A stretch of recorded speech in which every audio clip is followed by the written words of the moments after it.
Hello, adventurers! And welcome to the November 1st Random Adventurers Podcast. It's the fourth podcast. Yes, our fourth in the series. I'm Nate. That's Ranger Liz. Yep. And we've got Brian here with us. Hello. I'll be talking first today. Yep. And we'll be talking about, because it is November and the great holiday of Thanksgiving happens to fall during this month, we're taking this whole month to At least for people in the United States. Yes. And Canada. Canada's earlier. I thought Canada already had their Canada's in Thanksgiving. like October. Yeah. Okay, so Canada's already had their Thanksgiving, but still... And Europe, I think, might have had theirs too if they have one. They really don't have I one. don't think they really have one. So, we will be talking about those things we're thankful for. Because... In the world of gaming. In the world of gaming. Yes. We'll be talking about the games in particular that we are thankful for. Otherwise, we'd be all like, I'm thankful for turkey and all that other stuff. Yeah. I'm sure the turkeys are glad you're thankful for them. Yes. The Great Turkey Genocide will commence. Except for one. One Yes. will get pardoned. Yep. Yes, one will get a pardon. And then all the ones that are used for breeding, they'll also get pardoned. Because we need them to continue producing more turkeys. Well, Liz, you do know that the president actually does... I know the turkey does. So that one gets pardoned, plus all the ones that are needed for breeding purposes. They don't actually get a pardon. But Liz, you're going to be talking to us today about a game called The Legend of Mana. Yes, for the PlayStation. Legend of Mana was a role-playing game, and I am thankful for this game because it was like the first role-playing game I really got into and played like from start to finish without any major interruptions in between. Just because I was just so hooked into it. The fun thing about it is if you love side quests, oh my goodness, this is the game for you. Even though it's an old game, try to find it. Because, pretty much you had the main storyline where there's this tree, the mana tree, because it's part of the whole mana series. And I don't know if it was like the goddess of mana, I think that's what it was, has become corrupt. And your goal is to uncorrupt her. But in the process, the world has sort of fallen apart, so you have to put the entire world back together. And in doing that, you're just doing a whole bunch of random quests that some of them have like a little direction to them, but in all truth, none of them really tie into the other one, except that you're fixing problems that has been caused because the world was torn apart because the mana tree had become corrupt. So it is just one giant side quest, a whole bunch of side quests that you're using to put this world back together, and it was just fun. There's a lot of really fun characters. It was such a colorful and fun game. And it was really the first role-playing game I really got into. Now, are any of these side quests of the vein, I know you're here to save the world, but please deliver this sword to the person across the street? There was one where you were selling lamps. It was pretty much close to it. It's like she gave you some lamps and you go out and you have to try to communicate with these creatures called dub bears, and you really had to try to get an understanding of what their language was in order to talk to them, to sell them lamps. And there were, like, a few things of, here, take this and go deliver it to that person. But there was also side quests, quests that dealt with these people who were called the Jumi. I believe that's how it's pronounced. And they have, like, these crystals in their chests that jewelers used to like to sell, which is kind of very morbid. If you think about it, because if you remove that crystal or that gem, that Jimmy dies. So you're an ivory dealer at that point. Pretty much, yes. Except you're dealing in human ivory. Yes. So it became illegal to do that, but there were still people who were doing it, and there was a whole bunch of things dealing with them. That was an entire quest line. Then there was the merchant guy, Niccolo. He was fun to do quests with because he always promised you riches and then he'd give you pretty much crap at the end as a reward. But every single character had such personality to him. I really don't think anyone fell into some sort of trope. Oh, and you get apprentices as well at one point. There's Lisa and Bud, and they were the children of two like a witch and a wizard that were just sort of failures in their own right, and so they were trying to prove their family name, and you ended up taking them in as apprentices. It was just a fun game, and it just made me it was one of those games that made me excited to be a gamer. Okay. Well, definitely sounds like that game had a pretty big impact on your life. Yep, it did. Well, next up, we'd like to hear from you, Brian. The game I was going to talk about necessarily hasn't had such an impact, but it's one I've had. It's actually a series of games that I've enjoyed playing. Enjoyed the Level 7 games by Privateer Press. They've come out with 3 games at this point. Each have released around Gen Con the last few years. They all usually fall in the cooperative gaming category, which is a gaming category I personally love, because a lot of the non-random games you play have a tendency of whoever's the most experienced has a tendency to have a huge advantage. So I like when instead of everyone competing against everyone, you're all competing against the game, which at times can be just ruthless.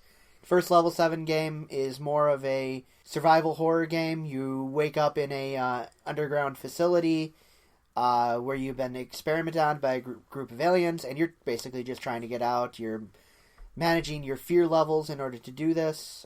And it has a tile exploration mechanic similar to like Betrayal at the House on the Hill. So the map is not necessarily the same map each time you play it. I call them they're called they're called cooperative games, but as Privateer says, they're more in the semi-cooperative vein, and what that means is you're cooperative until the exit appears, and then everyone just has a mad dash for the door. And, screw you if you don't get out. Yes, I remember that, because we did play Escape together once. Yeah. Unfortunately, I never got to play Escape too much. The one game I have played a lot is Omega Protocol. It takes place after Escape, so after people have started escaping from this facility, you go in as a group of Marines who are there to pacify the place. And it's kind of a combat shooter where one group of the gamers take the role of the team, and then one of them is the overseer, so they play as the aliens. And the Marines are trying everything they do. They gain adrenaline to do it, and the more adrenaline they use though in their missions, what happens when they start their next turn is all their adrenaline goes to the overseer. So the more you do, next turn the overseer gets to do more. It's very fun. You got a bunch of different. Each of the games has a bunch of different missions you have to do that all fall in the same vein. Omega Protocol, you're trying to find a data packet. In one mission, you're trying to lead a scientist who, if he gets touched by the aliens, will die. Haven't gotten to that one yet, but yes, it is a escort mission. Yay! Everybody loves escort missions.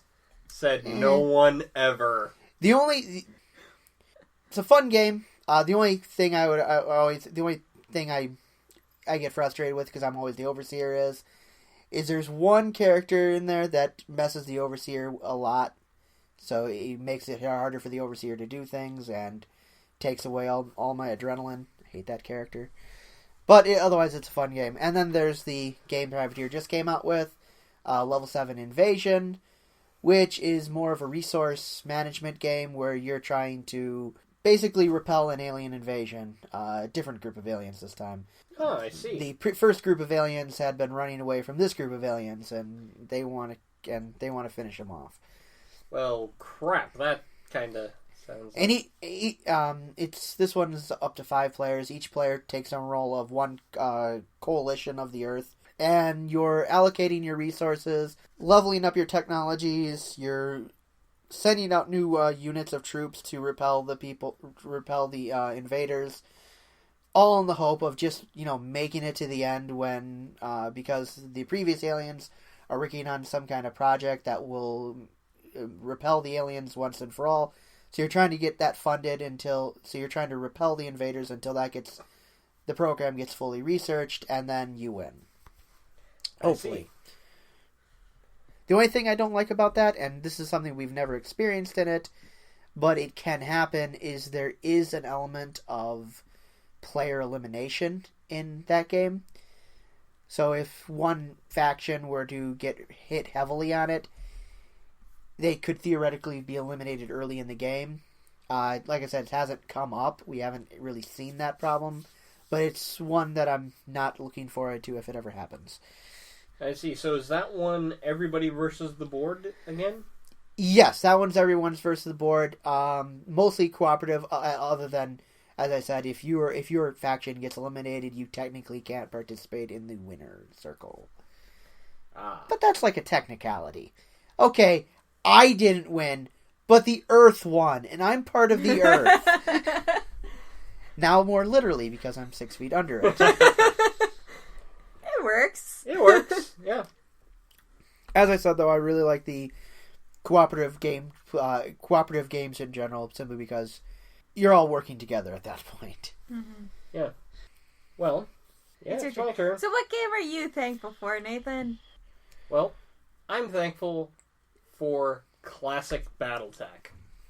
I played it back in the 80s and early 90s, and I have been enamored with this game since I first encountered it in middle school. And it has been, it's been a part of me, and it has shaped me, because it was really the first non-video game, first tabletop game, really, that I played. And it was a miniatures combat game. And I didn't even know what that was back then. I wish I played real games when I was a kid. Yeah. Yeah. Your playing of it is the reason why I know some of the terminology. I don't know all of it because it didn't interest me, but I know some of it. Yep. When I first started out, I was highly loyal to the brand of the Inner Sphere. But then as I began to read the books, particularly the Jade Falcon series, I started to develop a real hatred, actually. I mean, I could understand them a bit, but the clans, as far as I was concerned, were a bunch of bigoted pricks. And, I was hoping, and I was just happy to read the books where the clans were finally, all through the Jade Falcon series, they are just steamrolling the Inner Sphere all the way till the end, until finally they get to Earth, the center of human-controlled space, and AT&T kicks their ass. Of course, AT&T is referred to as Comstar, and is a pseudo-religious telecommunications conglomerate. Was this a paid sponsorship of the game? No, it's... Most Battletech fans joke about it and call Comstar AT&T. It's also a great way, if you're not a person who likes AT&T, to describe them, because a lot of Comstar's practices practically come out of the AT&T How to Be a Corporate Asshole book. But yeah, Battletech was the game of armored combat. You had big, stompy, 20 to 100-ton robots lording over the battlefield. But about the time I came in, which is when they released the Tech Manual 3050 and they came out with the clans, they introduced new elements, because you could have, just standard infantry. Standard infantry did about jack. And tanks were good. They weren't great, but they were good. Mechs were better because they were more maneuverable. For the same weight class, you could get a battle mech where you needed it more likely than you could a tank. The clans, though, thought vehicles were for the inferior, freeborn humans. Because the clans had their genetic elite, who were created in a test tube, implanted into an artificial surrogate womb. I think I'm a clone now. Almost, yeah. They take genetic strands of two people, combine them together, produce about 26 kids, out of which maybe 10 would survive to graduate training. Sounds like the early project for making Space Marines. Wait. What is that ratio? How many are made versus how many survive? 1 to 2.5. Yeah, that's a horrible ratio. Not 40%. all die. Some take a look at the training and just go, you know what? Screw this. I'd rather join the laborer caste. I'd rather join the science caste. And they drop out. That's still, if you're trying to build an army, that is a horrible ratio. Well, that's the mech pilot. Yeah, ratio. I know. And those 10, 14-year-olds who are going against 30-year-old Inner Sphere freeborn warriors were kicking their asses. And just steamrolling the nations of the Inner Sphere. Sounds like an Ender's Game ripoff. Almost. But of course, part of the reason for that being is the Inner Sphere suffered crippling technological loss over 4 succession wars. So you had galaxy-spanning empires that weren't galaxy-spanning. They were stretched out across the human-controlled part of the galaxy. You really are only humans in the Battletech universe. But they, all these different nations were fighting each other for control. And even when we have infinite space, effectively, we still have to fight each other over the space we have. No, we fight each other over who's going to rule that space. As I said, infinite space, we still have to fight over it. Yes. The Succession Wars started because there was the Star League. And the Star League had a fair government, and it had its ruler. Unfortunately, somebody assassinated the chain of command. Just picked off the Star-Lord, the Vice Star-Lord, and what would effectively be the whole chain so that there was no succession.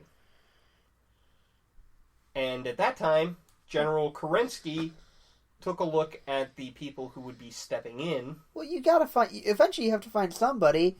They couldn't King Ralph it? Well, they were going to appoint General Kerensky, who is the general of the Star League Army. He took one look at the situation and said, you know what? Screw you guys. Took 2/3 of the Star League Army that wasn't loyal to the to these underlords and took off toward the edge of known space and left. Those guys later became known as the clans. Yay. Unbeknownst to the Inner Sphere, which left these individual nation lords to decide who was going to rule them. And they started the Succession Wars. That was the first Succession War. By the second Succession War, they had effectively crippled Battletech production so that it slowed down. Faster-than-light warships were all decommissioned because the factories to produce them were blown to Kingdom Come. So there was no more infrastructure to produce faster-than-light ships. Did they forget how to rebuild the infrastructure?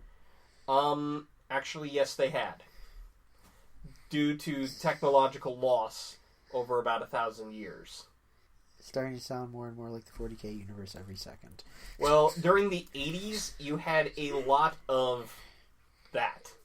I mean, that was a very common theme, is you would have these environments where you had crippling technological loss. In fact, the first edition of Battletech, Battlemechs weren't even able to be produced. All factories capable of producing Battlemechs had been destroyed. People were still able to make the weapons to put on them, but to have a Battlemech was exceptionally rare. When they rolled out with the next edition, Battlemech we started to get into the 90s, and the mood shifted in the sci-fi community, and people started to want more hopeful offerings. People had gotten sick of the Blade Runner type universe. Exactly. So now it was, the factories are crippled. they can produce light mechs at about a rate of... A factory can produce them at about a rate of 1 a month. And it's about... Well, the size you mentioned, that sounds about right for any decent production. Mm-hmm. Yeah. Unless we're talking about every factory combining to produce one. No, each factory, and, there's maybe one factory per world, is able to produce one light mech a month, or one medium mech about every 3 months, a heavy mech about once every 6 months, and an assault class mech about once a year. That was down drastically. Those factories, same factories, used to be able to produce multiple lines of light mech a month. So, most of those factories switched over to producing just parts. Because, in the meantime, it's like, we can produce one light mech a month, or we can produce 50 arms. And yet, when you think about how many people are actually playing this game, they have to be producing far better than that. By the time the current edition rolled around, those numbers have kept creeping up. And the thing that made the clans so dangerous is the clans didn't suffer that infrastructure loss. Because they were out of nowhere. They were out in the middle of nowhere, but they were divided into these warring clans. And they were divided into these warring clans so that they could produce a superior military. But they had very strict military codes. They were founded by the military, of course they were. Yeah, they were. And so, you had these martial-coded clans coming in. They steamrolled the Inner Sphere. But they also had technology the Inner Sphere hadn't seen since the Star League era. Like power armor. Nobody had even thought how to or made power armor in the Inner Sphere. Nobody, until the clans came, showed them what power armor could do, and then they're like, hey, why don't we have that? Why don't we make that? That looks doable. And then you start to see an arms race, because the clans, a lot of people figured they were on top, not because their training was better, but because their weapons technology was better. Okay, I'm going to pause you there for a second, Nathan. Because as interesting as this all is, you're not exactly telling us why you're thankful for the game, though I'm having a feeling the story has something to do with it. Yes, and that's one reason why I'm thankful for this game. Battletech was years in the making, and they're still making novels for it. The Battletech universe has been very well documented. There's a rich history there that can draw you in. There are characters and stories and history there that are beautiful. And different game modes. Yes, there are. I don't know how many people who listen to this have ever gone to Gen Con, but they lately have had... I know they had it this year. Those pods, Battletech pods that you get to sit in and you get to experience what it's like to actually be in a battle mech, and that was pretty awesome. It made me excited to play. But those are... There's different modes. Yep, there are different ways to play. There's the computer games, the Mech Warrior series. There's the click game, those little clicky thingies that WizKid makes that they had, called Mech Warrior. There's the Battletech Virtual World pods. There's, of course, classic Battletech. Mm-hmm. And there's Battletech Alpha Strike, which I talked about before. The one Battletech product I don't like. See, this just makes me wish I played some of these games when I was a kid. The best I had when I was a kid was, some of the mass-produced board games. And I think I played Dragon Strike as a kid. Yeah. And a ton of video games. Oh, yeah. I wish that I actually didn't... I don't know. I somehow got stuck in my head that only guys played these kind of games. So I would just sort of watch and want to play. But I think it was a mixture of a game I will talk about later, and then also Mom starting to play Magic the Gathering and us joining her. That's what got me into ideas. This isn't just something that guys play. Women can play this too. And it was funny when Mom would go in and buy like a pack of cards for herself. People were always like, "Wait, you're buying them for yourself?" She's like, "Yes." Oh, and I'm also buying some cards for my kids. And oh my goodness, the people were shocked. Oh yeah, that's the 90s for you. Well, yeah, this is games when are only for kids. First edition came out. The people in the shops were shocked because it was either kids or guys. Yeah, like 30-year-old guys. Yeah, It wasn't 30-year-old guys. Wasn't women. Yeah. But Liz, you had some news on the D&D Wing yes. Attack front for us. Wing Attack is supposed to be coming out on the 29th. I am excited about this. I'm really excited about this. I'm hoping to do an unboxing video for it, and hopefully maybe even a let's play of it, but that will be a couple days later because I have a test coming up, so I won't have time for that, but I should have time for the unboxing video. Okay, we will look forward to that unboxing video. I also have news. I mentioned what I consider to be the better quick play big stompy robot game, which is Heavy Gear Blitz. It is now in Kickstarter. And if you kickstart it with $80, you will get 16 mech figures and the rulebook. If you kickstart it with $115, you get about 20 currently figures. But that number could expand up to about 100. Now, what's the Kickstarter cap for it? The Kickstarter cap is $325. Okay, that's reasonable. Yep. Yeah. At $325, that's actually the retailer package. So you get a lot in that package. Okay, so that's meant for actual stores. Yeah, that one's meant for actual stores. So you're getting about, like 4 or 5 copies of the game. Okay. With that one. In fact... Although, just remember, with all those Kickstarters, if it's popular enough, there will be regular people who do it. Yes, there will. Particularly with that game, because what they do is, right now, if you kickstart it at the... I believe it's even the $80... No, the $80 level gives you a good starter North and South army.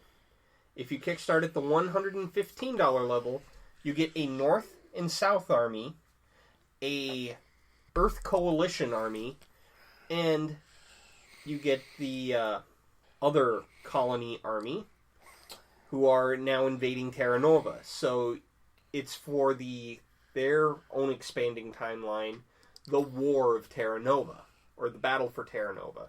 Okay. So you get to jump in on that. You still get North versus South. You still get, but now you have Earth invaders. You have these other invaders coming in, trying to take over your planet. Weren't there 3 factions in the initial Heavy Gear Blitz? There were 3 factions in the initial Heavy Gear Blitz. There was North, South, and then the kind of scavenger lands, or the Badlands, is what they called it. Because I remember in 2008 when we went to Gen Con and they had them. Yeah, and the Badlands factions are still there. They're just not in the Kickstarter army box. Okay. Because they're already giving you those 4 who are technically the 4 big players. The Badlands armies were always kind of the minor players. They were the underdogs. Okay. Brian, do you have any other news on any upcoming games for us? I wish I did. Not really. The DMG for D&D Next, they keep coming out with previews for the DMG, and they all look pretty decent. I'm still looking forward to that coming out. And that drops this month, doesn't it? No, it doesn't. Oh, they pushed it back to December? December 9th. Ugh. Yeah, that got pushed back a while back. Well, that kind of stinks. I think they only pushed it back like 2 or 3 weeks. Yep, although I think it was supposed to be released mid-November initially. Although I did notice, if you do buy your books on Amazon, you can pick up the Player's Handbook, the Monster Manual, and the DMG for about $90. I also wish the DM screen would be out earlier. That's not releasing until January. Yeah, that just seems like bad planning. So those sort of things, the the DM screen, I think the DMG and the Monster Manual and the Player's Handbook all should have been released at least in the same month. They did release the table of contents recently for the DMG, which, has your usual D&D stuff, but with some of the other spoilers that we've seen, there's apparently rules for, there's optional rules for flanking. It's an optional rule now. There's optional rules for gestalting your characters, optional rules for group initiative is something I've heard. Okay. Which kind of makes sense, I guess. As well as rules for adjusting the challenge rating of monsters. Yeah. Now, that was something that I liked having in the 4th edition DMG. I know some people, when they first got the 4th edition DMG, they were like, wow, why do I have this? There's no magic items in there. There's no prestige classes in here or anything like that. This book is just how to play, or how to be a DM. Well, that was like one large chapter of the 4E book. Yeah. 4E book also had traps. It had a few other things, too. So I know, which got initially overlooked by quite a few people. And the traps are going to be in the DMG for this one. There's magic items in the book for this time again. Yep. Which, honestly, I'm indifferent to. I don't mind having them in the Player's Handbook. Because, that's something pretty player-related. It is also DM related because your DM has to decide whether or not they're available. Yes, that's true. And in 5th edition, you can almost I think you can do away with the magic items. They aren't necessary, at least nowhere near as necessary. As they were before. Simply because without magic items, you're still going to be able to hit things reasonably well, especially if your party works together and is good about... Setting up advantage. Setting up advantage, yes. That's what I was going to say. Well. So, other than that, the only other thing I'm really excited for is for more of the releases from Exigence to come out. I'm really excited for the Legion Blight Blades. And in December, Zuriel comes out, so I'm really excited for that one, too. Yes, I will be looking forward to that, definitely. Zuriel looks very interesting, so I think I might be picking up one of him. Well, I'd also only pick one. up those He is a Blight character. Blade. Yeah, you only need one. So he'll probably be in metal. Actually, no, he's going to be in a mixture metal resin. Correct. They have been going more toward resin models, or at least combo models. Yes, and I can understand that because of the market for the tin used to make the white metal or lead-free pewter has just been going up and up and up. The one disadvantage is the threat of sockjacking has become less and less. Yes. So, with that, we will bid you all a safe and happy week gaming. And just remember... Don't kill us for PCs!